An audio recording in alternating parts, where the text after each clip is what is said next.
Youth has a strange way of distorting memory, smoothing the jagged edges of danger into something that feels thrilling, almost nostalgic. But there are memories I can't romanticize, no matter how much time passes. Some nights when the world is still and my mind wanders, I find myself back there, on that cursed stretch of highway, staring into the abyss beside me. It began on a chilly Saturday night in the fall of 1993. The kind of night that felt alive with possibilities, even when there were none. My brother Eddie, our friend Jason, and I had spent the evening drinking cheap beer and blasting hardcore punk in Jason's beat-up Honda Civic. We were young and reckless, oblivious to how quickly things could go wrong. That night was supposed to be like any other. We'd heard whispers about an abandoned hospital across state lines, a place where shadows moved without cause and the walls seemed to breathe. It was the perfect target for our drunken bravado, but none of us truly believed the stories. Not yet. The hospital loomed in the distance, its skeletal silhouette backlit by a sickly pale moon. The air grew colder as we approached, and I felt an inexplicable heaviness settle over me. The trees seemed to lean closer, their gnarled branches reaching out like twisted fingers. We parked the car in a gravel lot overgrown with weeds. The building itself was a mausoleum of crumbling brick and shattered windows. Vines crawled up its walls like veins feeding a dying heart. Inside, the air was damp and reeked of mildew and decay. The floor was littered with broken glass and rusted debris. Our flashlights cut through the darkness, revealing graffiti scrawled in jagged letters and strange symbols I didn't recognize. At first, it was exhilarating. We laughed and shouted, our voices echoing off the walls. But as we ventured deeper, the atmosphere shifted. The laughter died in our throats, replaced by an oppressive silence. We stumbled upon the morgue almost by accident. The heavy, rusted doors creaked open with a sound that made my skin crawl. Inside, the air was colder, biting against my face like icy needles. Rows of steel drawers lined the walls, their handles smeared with decades of grime. My flashlight passed over one of them, and I froze.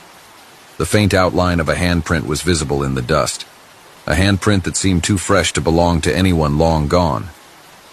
Eddie muttered something about it being a prank, but I could hear the tremor in his voice. Jason tried to laugh it off, but it sounded hollow. I didn't say anything. I couldn't shake the feeling that we were being watched. The tunnels were worse. They stretched on endlessly, their walls slick with moisture and black mold. The air was thick and stale, making it hard to breathe. Our footsteps echoed unnaturally, each sound bouncing back at us as though mocking our intrusion. I felt disoriented, as if the walls were closing in. Jason suggested turning back, but Eddie insisted we keep going. That's when we heard it. A faint shuffling sound coming from somewhere ahead. It was slow and deliberate, like someone dragging their feet. My blood turned to ice. We killed our flashlights and stood in absolute darkness, straining to hear. The sound grew louder, closer, until it seemed to come from all around us. Panic set in. We bolted, stumbling blindly through the pitch black until we found a staircase leading back to the surface. We piled into the Civic, breathless and trembling.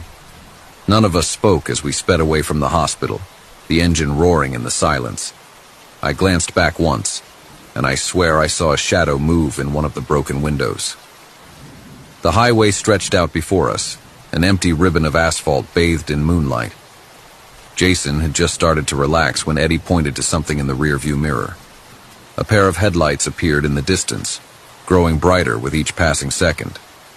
At first I thought it was another car, but as it drew closer, I realized there was something wrong. The lights didn't waver or bounce like normal headlights. They glided, steady and unblinking. Jason slowed down to let it pass, but it didn't. Instead, it pulled up alongside us, matching our speed. It was a hearse. The hearse was massive, its black paint gleaming like oil under the moonlight. The windows were tinted so dark I couldn't see inside. Jason sped up, trying to outrun it, but the hearse easily kept pace. I rolled down my window and shone my flashlight at it, hoping to blind the driver. That's when I saw them. The driver and passenger were like nothing I'd ever seen before. Their skin was gray and mottled, hanging from their bones like rotting flesh. Their eyes were hollow pits, black and empty, yet somehow filled with malice. I felt a wave of nausea wash over me. The sight of them was unnatural, wrong on a fundamental level.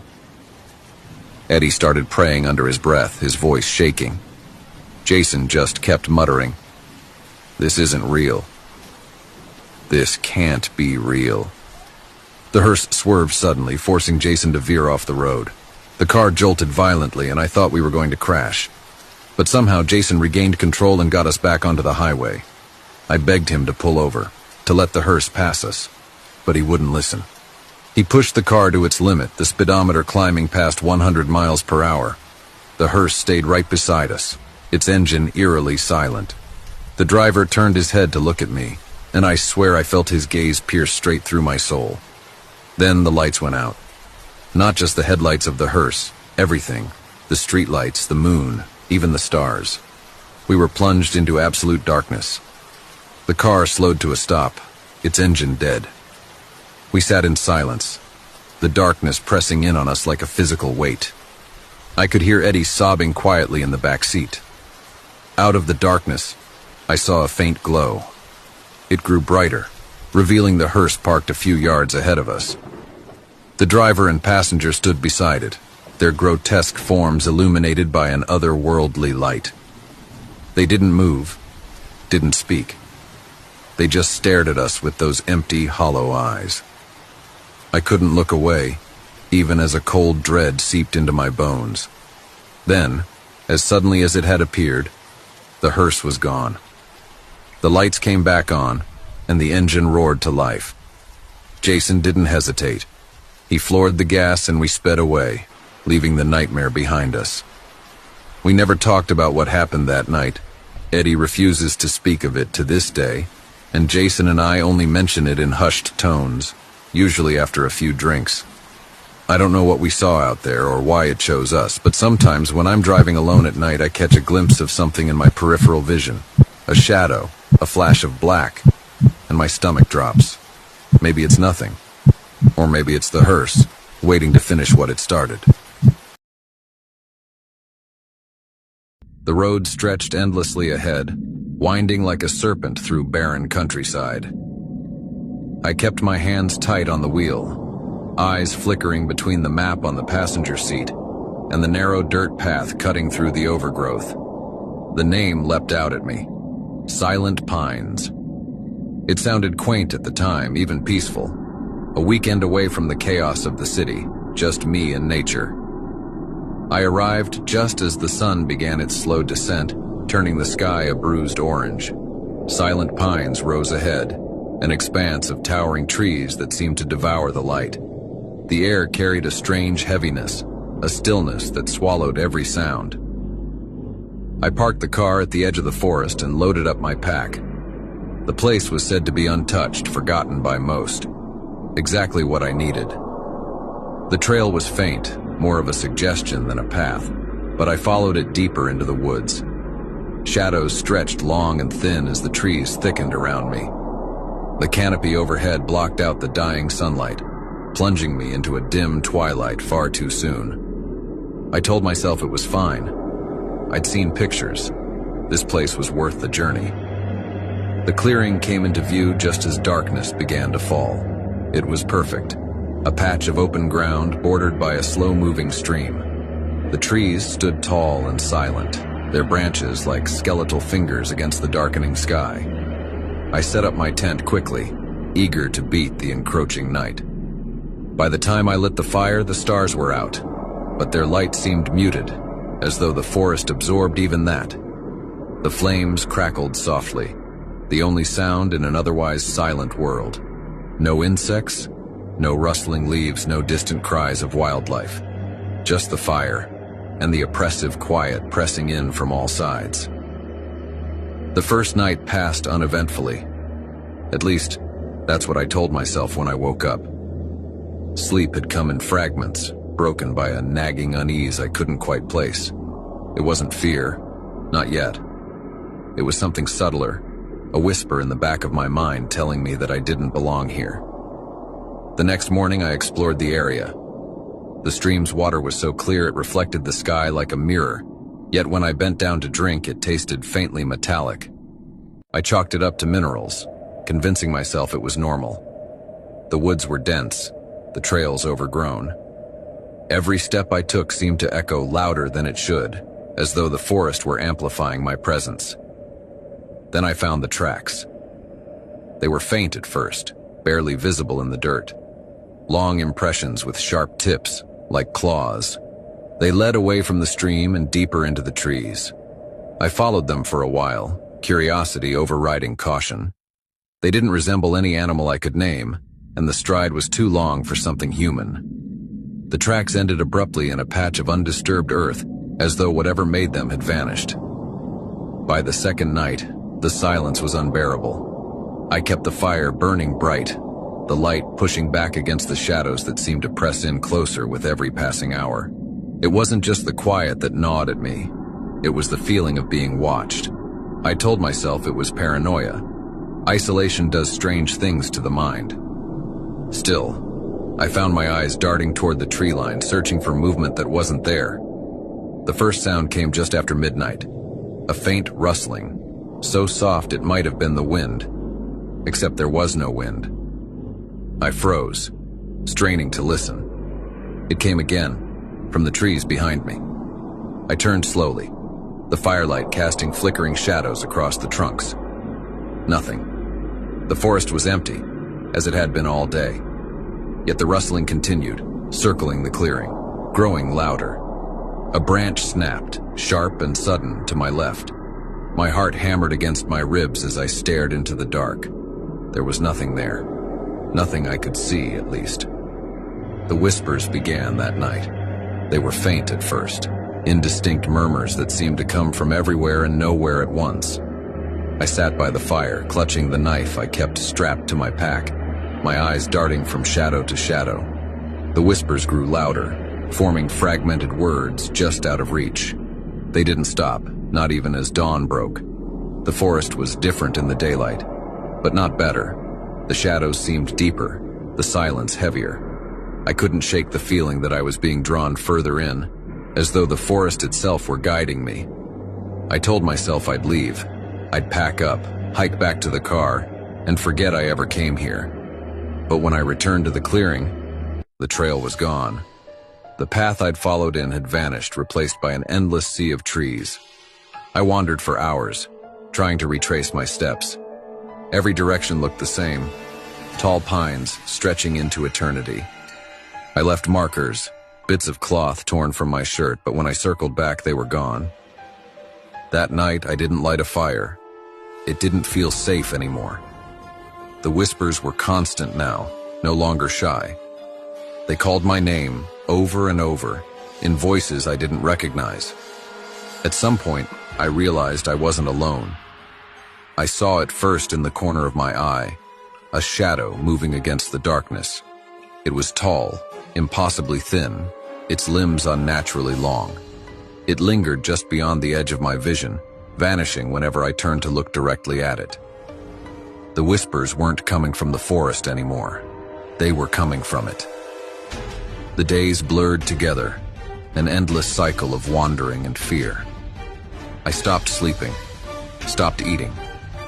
The forest didn't feel like a place anymore. It felt like a living thing closing in around me. The shadow became bolder. It no longer stayed at the edges of my vision. I'd wake to find it standing at the foot of my tent, motionless, watching. Its face, or what should have been a face, was empty, a void that seemed to swallow light. The final night, I didn't bother with the tent. I sat in the clearing, knife in hand, waiting. The whispers were deafening now, a cacophony of voices that weren't mine. When it stepped into the firelight, I knew there was no escape. Its limbs stretched unnaturally, its movements fluid and wrong. The void where its face should have been twisted, as though trying to form something recognizable. It didn't need to speak. The whispers told me everything. Silent Pines wasn't a place you found, it was a place that found you. And it never let you leave. When I moved into apartment 4D, It seemed like a fresh start, a chance to leave my troubles behind. The building was old but charming in its own way.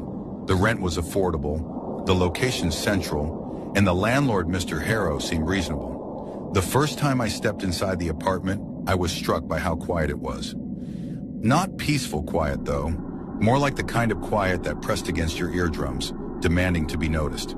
The walls were thick, the windows sealed tight. No outside noise leaked in, not even the hum of passing cars. I convinced myself it was a good thing. The world outside was chaotic enough. A little silence wouldn't hurt, right?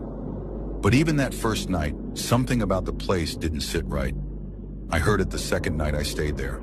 A faint tapping sound. It started slow, irregular, like someone gently rapping their knuckles against the wall. At first I thought it was a neighbor. I ignored it, but it didn't stop. It grew louder, more insistent, and seemed to move. One moment it was near the ceiling, the next it was down by the floor. I got up to investigate. The walls of the apartment were old, with cracks running like veins through the plaster. I pressed my ear against them, trying to pinpoint the source of the sound. It was faint now, a rhythmic tapping just out of reach. I knocked back, hoping whoever it was would get the message and stop. But the moment I knocked, the tapping stopped. Relieved, I went back to bed.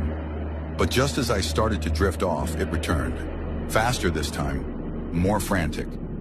The tapping wasn't the only thing. Over the next few days, other strange occurrences began to pile up. Doors creaked open on their own. The lights flickered even though I just replaced the bulbs. One night, as I was brushing my teeth, I caught movement in the mirror. It was just a flash, a dark shape slipping past the doorway behind me. I turned quickly, my heart pounding. The hallway was empty. I tried to laugh it off. Old buildings settle, I told myself. But deep down, I knew better. There was something in apartment 4D, something that didn't want me there.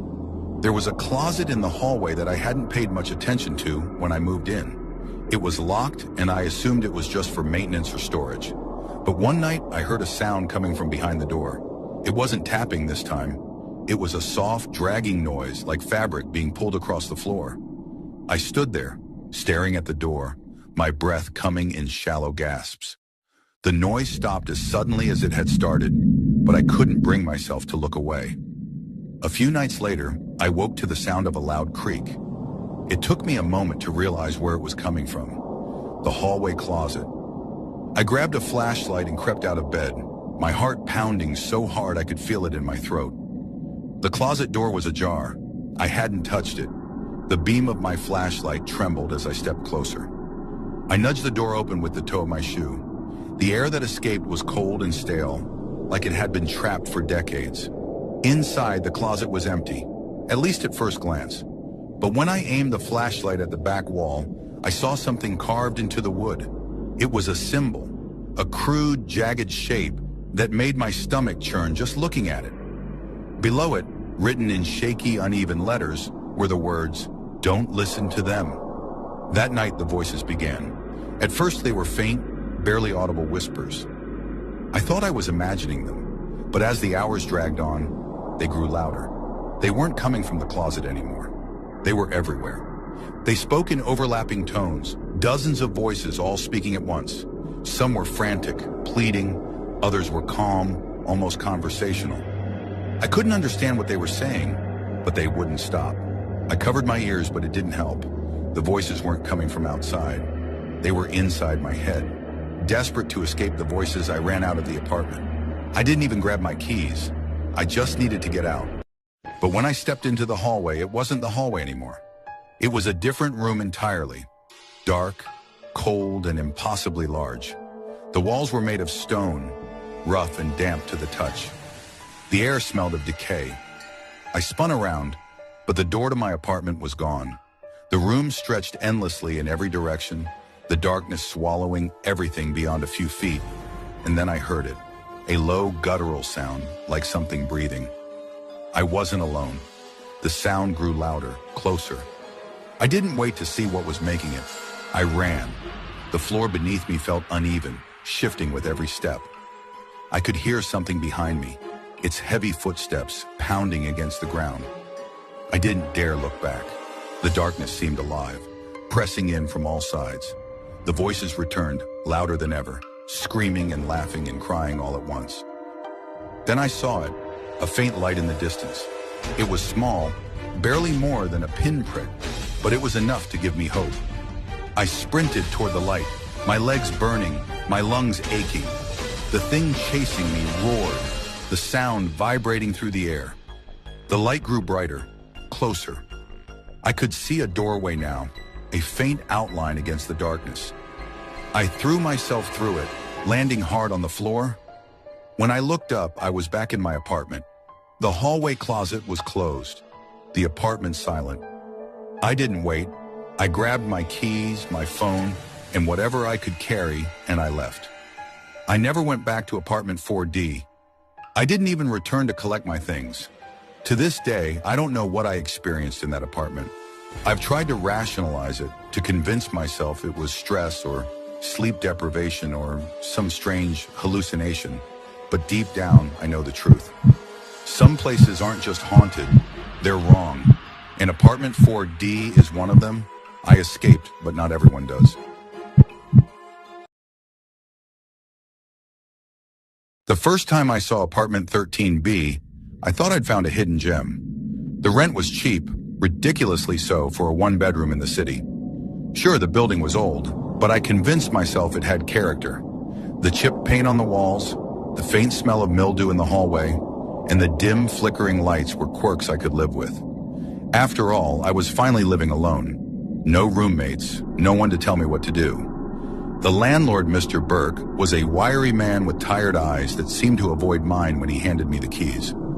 "You're the first tenant in a while," he muttered, almost as if to himself. "What happened to the last tenant?" I asked, curious but not overly concerned. He hesitated, his lips twitching as though he wanted to say something but thought better of it. "People come and go. Just don't mess with the walls, okay? These old buildings, you know how they are." I laughed it off. "I'm not planning on remodeling, don't worry." He didn't laugh. The apartment was sparsely furnished, with a sagging couch and a scuffed coffee table left behind by a previous tenant. I spent the evening unpacking, arranging my books on the flimsy shelves and hanging up curtains to cover the warped windows. That night, as I lay in bed, I noticed something strange. A faint scratching sound was coming from the wall behind my headboard. It was so faint that at first I thought I'd imagined it. "Rats," I muttered, pulling the blanket over my head. "It's an old building. Of course there are rats." But as the hours ticked by, the sound persisted, a steady rhythmic scratching, as though something with claws was dragging itself along the inside of the wall. I told myself it was nothing. I had just moved in. My nerves were playing tricks on me. Eventually, I drifted into a restless sleep. Continued. It wasn't constant, but it always seemed to start at the same time, just after sundown. At first, I tried to ignore it. I turned up the volume on my TV, played music, even wore headphones to drown it out. But then the noises started to change. The scratching grew louder, more deliberate. Sometimes it sounded like something was tapping, a slow, deliberate rhythm. Other times it was a dragging sound, like nails being scraped across wood. One night as I sat on the couch, I heard a soft thud. I froze, my heart hammering in my chest. The sound came again, closer this time. It was coming from the wall behind the couch. I pressed my ear against the plaster, straining to listen. For a moment there was nothing, and then faintly I heard it. "Let me out!" I jerked back, nearly tripping over the coffee table. My breath came in shallow gasps as I stared at the wall. The voice had been faint but unmistakable. A low, rasping whisper that didn't belong to anyone I knew. I didn't sleep that night. That night, the scratching was worse than ever. It sounded as though something was clawing its way out. The noise so loud it seemed to rattle the furniture. I grabbed a flashlight and started inspecting the walls. That's when I saw it. A small hole about the size of a quarter in the wall behind the couch. Peering through the hole, I saw an eye. It was bloodshot, with a pale blue iris that stared back at me unblinkingly. I screamed and stumbled back, my flashlight clattering to the floor. When I looked again, the eye was gone. Panic overtook me. I grabbed a hammer from the toolbox I'd barely unpacked and began smashing at the wall. The plaster crumbled away, revealing a dark, narrow space beyond. What I found inside made my stomach churn. The hidden room was barely large enough to stand in. The walls were covered in frantic, overlapping writing. "Let me out," scrawled over and over in jagged letters. The floor was littered with rotting food, yellowed newspapers, and what looked like claw marks etched deep into the wood. And in the corner, something moved.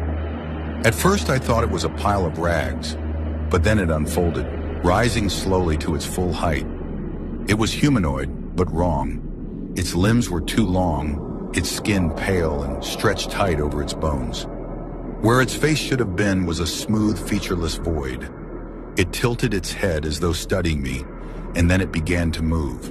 The thing stepped out of the hidden room and into my apartment, its movement slow and deliberate.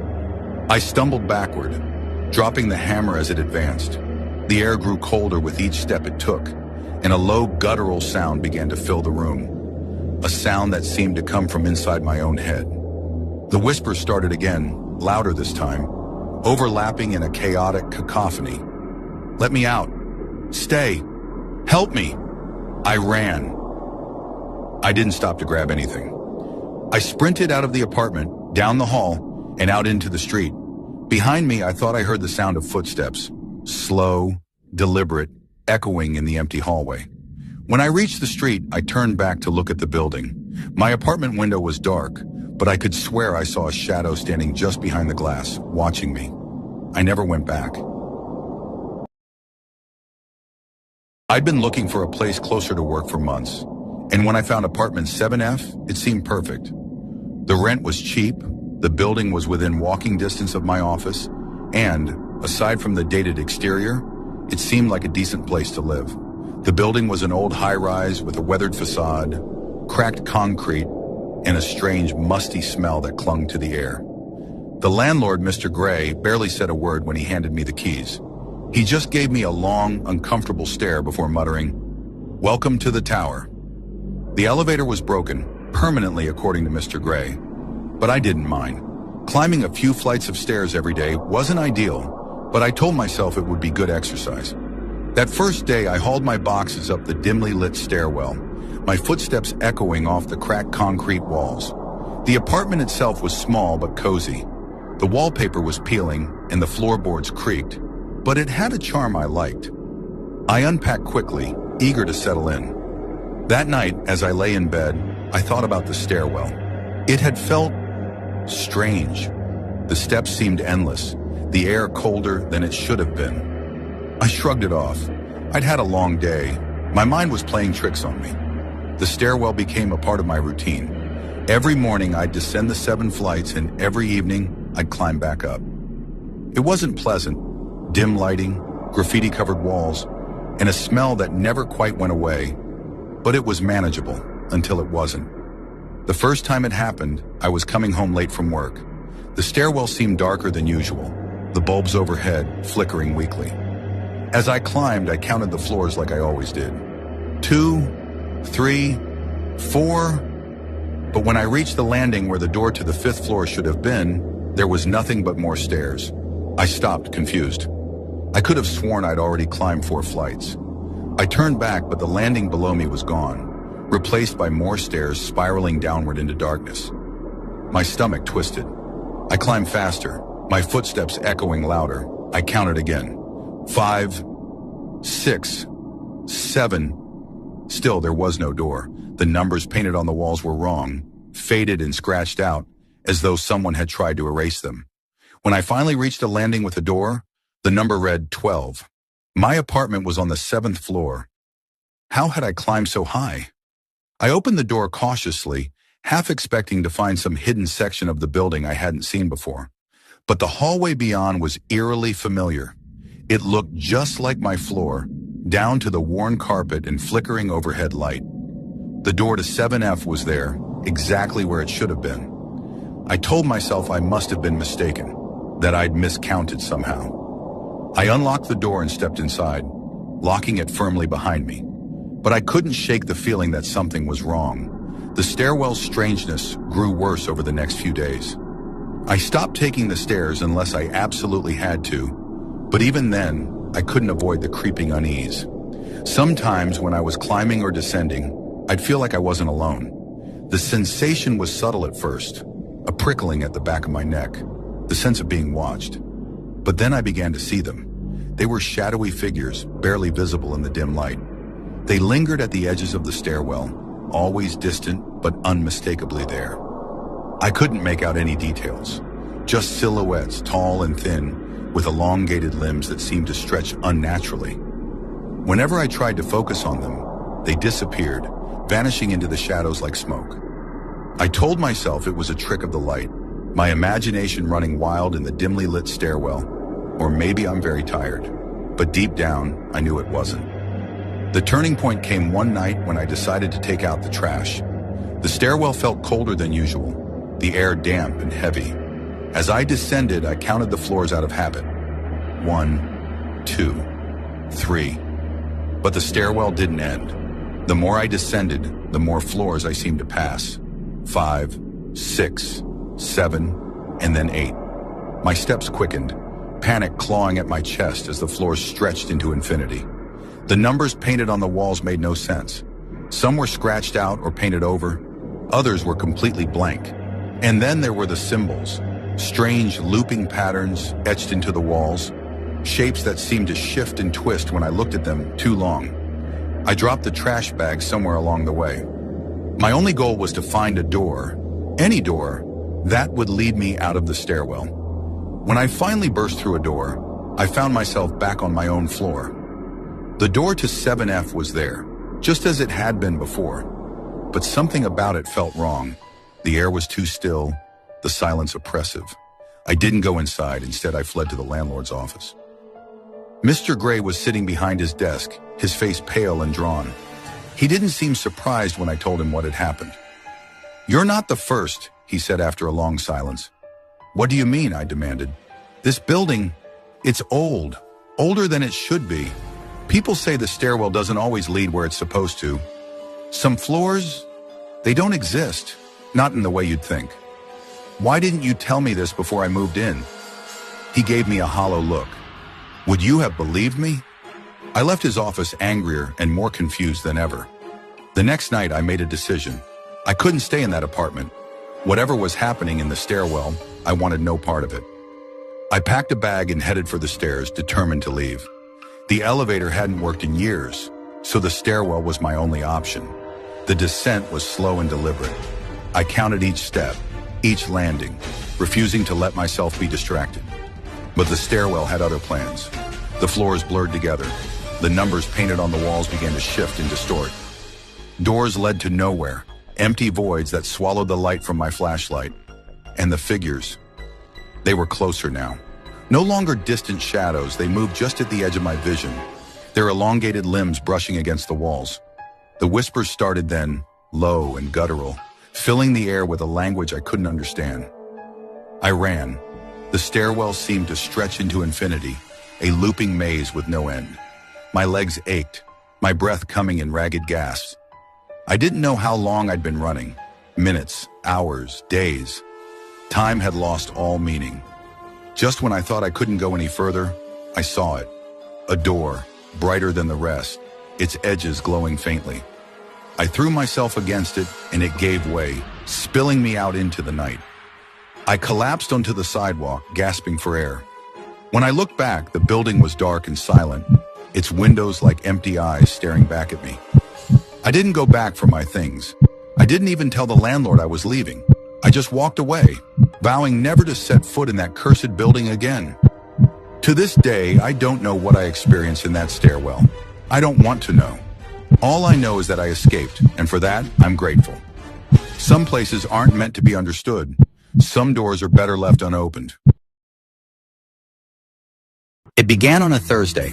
Thursdays are forgettable. A gray smear between the week's frantic start and its inevitable slide toward the weekend.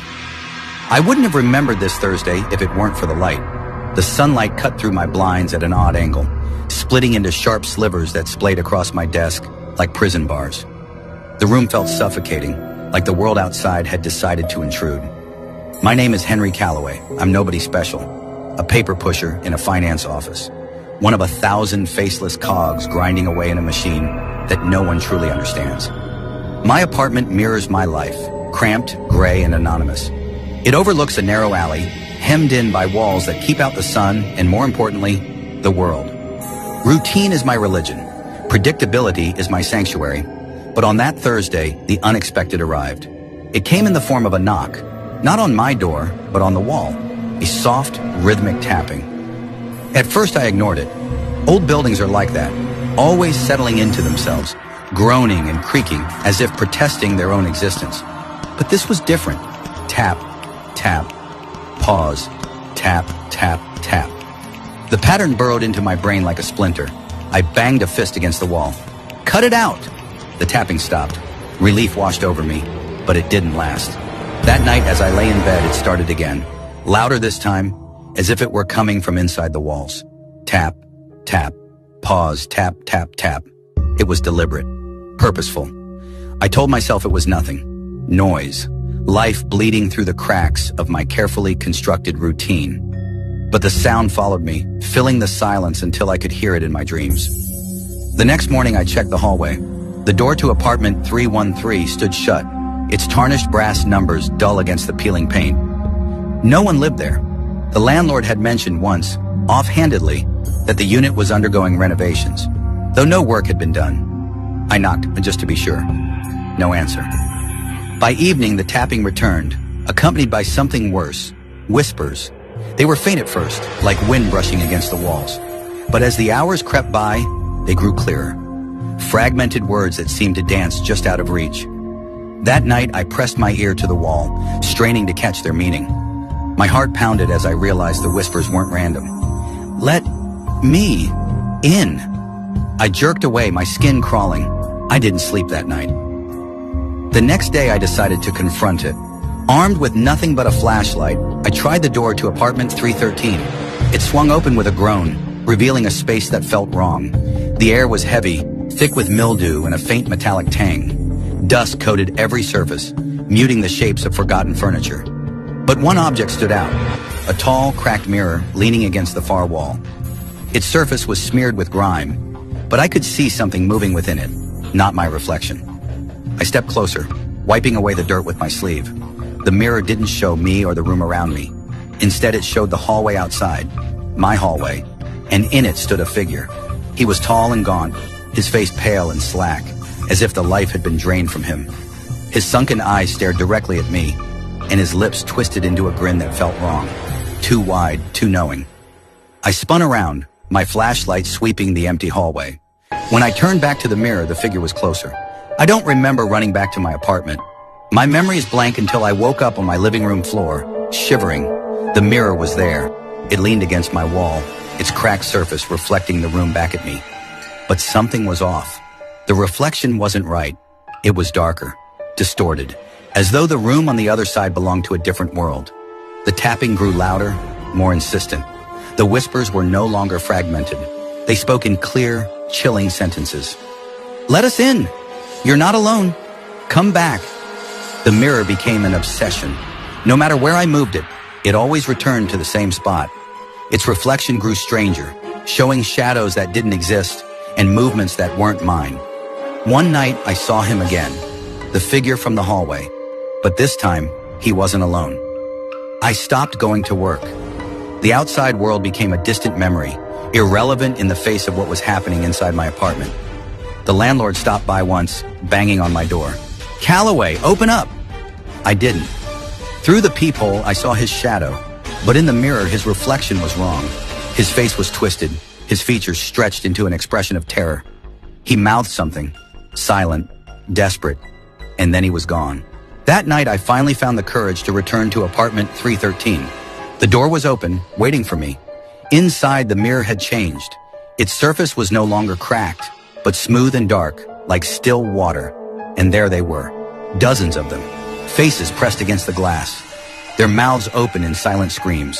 The figure stood at the center, his eyes locked on mine. "You're one of us now," he said. His voice wasn't loud, but it echoed in my head, filling every corner of my mind. I stepped closer, drawn to the mirror like a moth to flame. The faces stared, pleading, accusing. Then I saw my own reflection among them. I stumbled back, my breath hitching.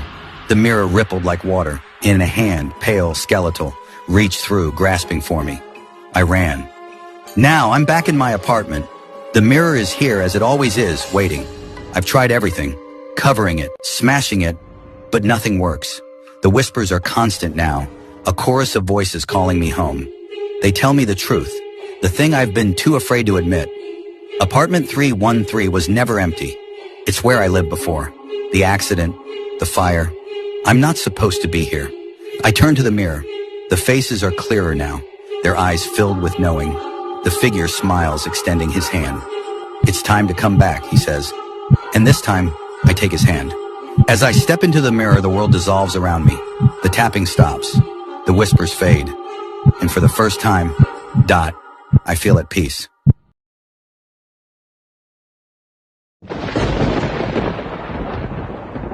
Valentine's Day never meant much to me. No romantic plans, no candlelit dinners. Just another cold February night spent alone in my one-bedroom apartment. But last year, something changed. Last year, I got a letter. It was waiting for me when I got home. Slipped under my door, like an invitation to something I never asked for. There was no stamp, no return address. Just an envelope the color of dried blood, resting on my doormat like it had been placed there with careful hands. I stared at it for a long moment, feeling a strange pressure in my chest. I don't get mail. Not like this. Slowly, I picked it up. The paper was thick, almost velvety. My name was written in delicate black ink, but I didn't recognize the handwriting. I swallowed and turned it over. The seal was broken. Someone had opened this before. Inside, a single folded note. I hesitated before unfolding it, as if part of me already knew that whatever was written inside was not meant for me. The words were short, simple, but they sent ice sliding down my spine. Meet me at our spot. Midnight. Don't be late. Our spot. I don't have an our spot with anyone. I don't date. Hell, I barely even go out. At first I thought it was a joke. Some kind of mix-up. But as I stood there, staring at the looping black ink, something strange happened. I felt watched. The air in my apartment shifted. Like the pressure had changed. Like someone had stepped inside without a sound. I turned sharply, scanning the dimly lit space. Nothing. Still, the feeling didn't go away. I should have thrown the letter away, but I didn't. Instead, I placed it on the kitchen counter, its presence nagging at me for the rest of the evening. I kept glancing at it, half expecting the words to change when I wasn't looking. By the time the clock neared midnight, I found myself checking the lock on my door, twice, just in case. And then, the breathing started. It started softly. So soft, I thought it was my own breath at first. I sat on my couch, phone in hand, pretending to scroll through social media. But I wasn't reading anything. I was listening. There it was again. A slow, measured inhalation. Then, an exhalation. I held my breath, waiting. It wasn't me. I glanced toward the kitchen. The red envelope still sat there, stark against the cold marble. The air felt thick, pressing against my chest, like something had shifted in the room. And then I felt it. Not a touch, not a sound, but a presence. It was behind me. I don't know how I knew. I just did. A weight, heavy and suffocating, right at my back. Close. Closer than anyone had ever been to me before. I clenched my jaw, every muscle in my body locking into place. I wanted to turn. I needed to. But something deep in my gut screamed at me. Don't look! The breathing continued. A rhythm I didn't recognize. Slow. Deep. Unnatural. The hair on my arms rose. A sudden pressure pushed against the couch, as if someone unseen had leaned in. The air against my neck grew warm. I wanted to scream. I wanted to bolt for the door, but I couldn't move. And then, just when I thought I might break, a whisper right against my ear. You came. I ran. I don't remember standing. I don't remember grabbing my coat or keys. I just remember my feet pounding against the floor as I sprinted for the door, yanking it open so hard it slammed against the wall. I didn't stop to lock it. I didn't stop to look back. I just ran. The cold night air hit me like a slap, stinging my skin. I ran down the dimly lit hallway of my apartment building, my heart jackhammering against my ribs. Don't stop. Don't stop. Don't stop. I didn't wait for the elevator. I barreled down the stairwell, my breath coming in ragged gasps. The old metal steps groaned beneath my weight, each footfall echoing in the silence. I burst out onto the street, the city swallowing me whole. The sidewalks were nearly empty. Just a few late-night wanderers, wrapped in scarves and lost in their own worlds. Streetlights flickered above, their glow hazy in the mist curling along the pavement. I stopped running, my hands on my knees, trying to catch my breath. My lungs burned. My skin felt clammy, my body drenched in cold sweat.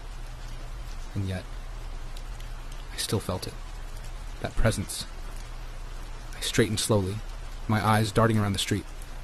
I was being watched. The letters of words echoed in my mind. Meet me at our spot. I didn't have an our spot, but if I did, would I be there already? My breath hitched. I needed to keep moving. I didn't know where I was going. I just knew I couldn't go back. Not yet. The city stretched before me. Streets empty. Buildings towering overhead like silent watchers. And somewhere, in the shadows, something was waiting. I don't know how long I walked. Minutes. Hours. It didn't matter. The streets blurred together, their neon signs and dim alleyways melting into an endless maze of night. At some point, I found myself at the entrance to the subway. The stairs gaped before me, descending into darkness. A train was coming. I could hear it. A low, distant rumble. I hesitated. Going underground felt wrong, like I'd be trapping myself. But the cold gnawed at my bones, and I needed to be anywhere but here. I took the stairs 2 at a time. The station was nearly deserted. A homeless man sat slumped against the far wall, wrapped in layers of tattered fabric. A woman in a red coat stood near the edge of the platform staring down the tunnel. And then there was me. I moved toward the tracks, my heart still hammering. The waiting silence stretched thin around me. And then, the breathing started again, right behind me. I went rigid. Not here, not in public, not in the middle of the city. But the air shifted, and I knew. It had followed me. A slow inhale, a slow exhale, close enough that I could feel it against the back of my neck. And then, that whisper again. You came. The train's headlights burst into view, illuminating the platform in harsh white light. I didn't think. I didn't hesitate. I ran. Not onto the train. Not forward. I ran up the stairs, back into the cold city night. Because I knew I could never trap myself underground with whatever was waiting for me. By the time I reached my apartment, dawn was creeping over the skyline. The exhaustion settled in my bones, like lead. But I didn't go inside. I couldn't. Instead, I stood across the street, staring up at my window. The curtains were closed.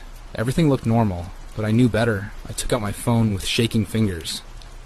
The screen lit up, displaying missed calls and messages from people I didn't care about right now. And then, a new message. No sender, no number, just a single line of text. You came. I'll see you again soon. The phone slipped from my fingers, clattering onto the pavement.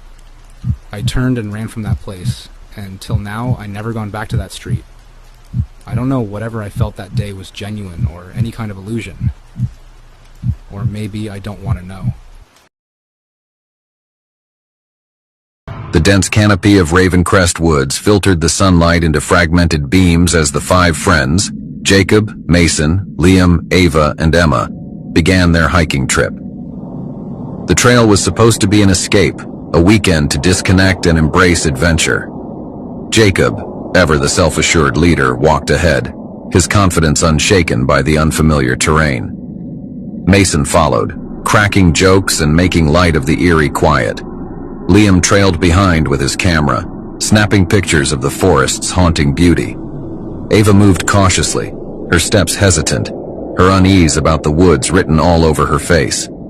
At the back of the group was Emma, quiet and observant, her eyes flickering between the trees and her friends. There was an unspoken heaviness in the forest. The trees seemed too tall, the shadows too deep. Though they joked and laughed, the silence between their words grew longer as they ventured deeper. The first day was uneventful on the surface, filled with Mason's relentless teasing and Jacob's reassurances whenever Ava voiced her unease. The group trudged along the trail, the laughter ringing out louder than the chirping birds or rustling leaves. Liam, ever the artist, paused frequently to frame the perfect shot. Sunlight filtering through the branches, dew glittering on moss. By the time they reached their first campsite, the shadows were long, and the temperature had dropped noticeably. They worked together to set up tents and gather firewood. When the flames crackled to life, the group fell into their usual rhythm. Mason telling exaggerated stories, Jacob recounting past hiking adventures, and Liam showing off the photos he'd captured. Emma sat quietly, her gaze fixed on the treetops, now shrouded in darkness. "The trees feel like they're watching us," she murmured finally. Mason laughed. "Emma, you're such a buzzkill. Don't make it creepy." Her words were brushed aside, but the mood shifted slightly.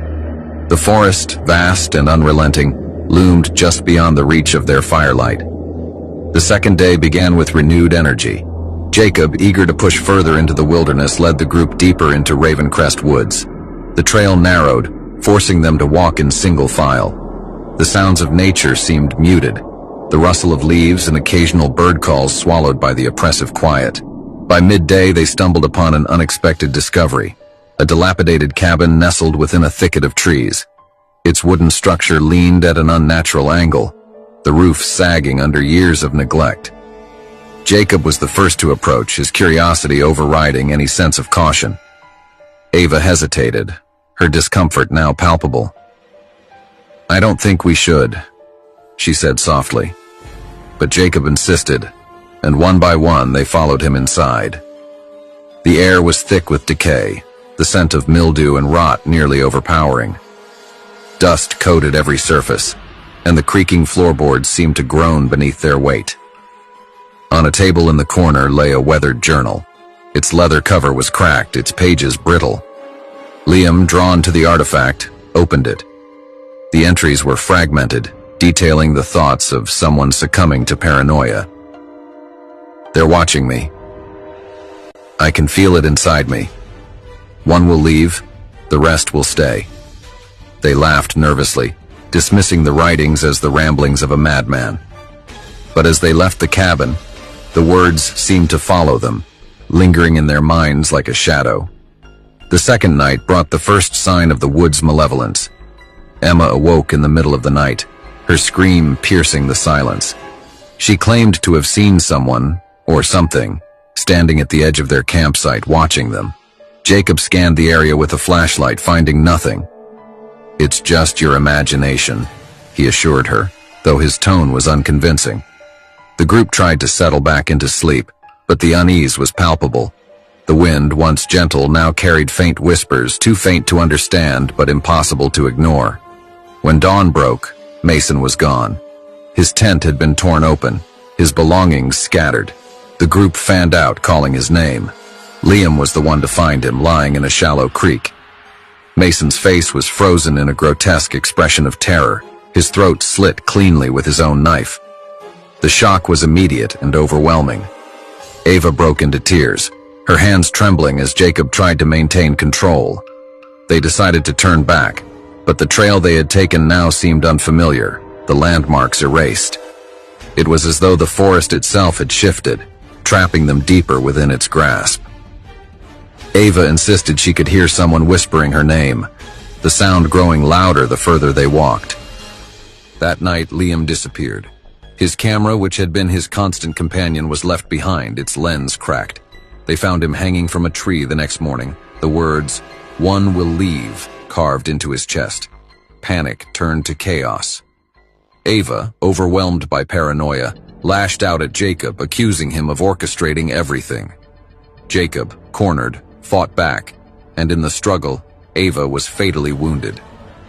As she lay dying, her voice dropped to a whisper, "It's not him, it's the woods." Emma and Jacob were the last ones standing. Desperation drove them forward, though the forest seemed endless. Jacob's demeanor grew increasingly detached, his focus narrowing to survival. When they paused to rest, Emma demanded answers. Jacob admitted that he had read the journal before they left the cabin. "The forest wants sacrifices," he said. "It promised one of us could leave if the others stayed." Emma's blood ran cold as the truth became clear. Jacob had known all along, had led them deeper into the woods despite the warnings. Jacob lunged at Emma without warning, his movements desperate and wild. Emma fought back, grabbing a shard of broken glass and driving it into his chest. His body collapsed, his breath rattling as he whispered his final words. "It won't let you leave." Emma stumbled through the forest, her senses overwhelmed by the whispers, now a deafening roar. The trees seemed alive, their branches twisting and reaching as though to ensnare her. Faces appeared in the bark, their hollow eyes watching her every move. When she finally emerged into a clearing, she saw Mason standing there. Relief turned to horror as she realized his pale face and hollow eyes weren't human. "You made it," Mason said, his voice hollow. "Now you're one of us." Emma turned to run, but the forest closed in around her. The whispers became chants, her name repeated over and over. The woods consumed her just as they had the others. Days later, a search party found no sign of the group, only the abandoned journal at the cabin.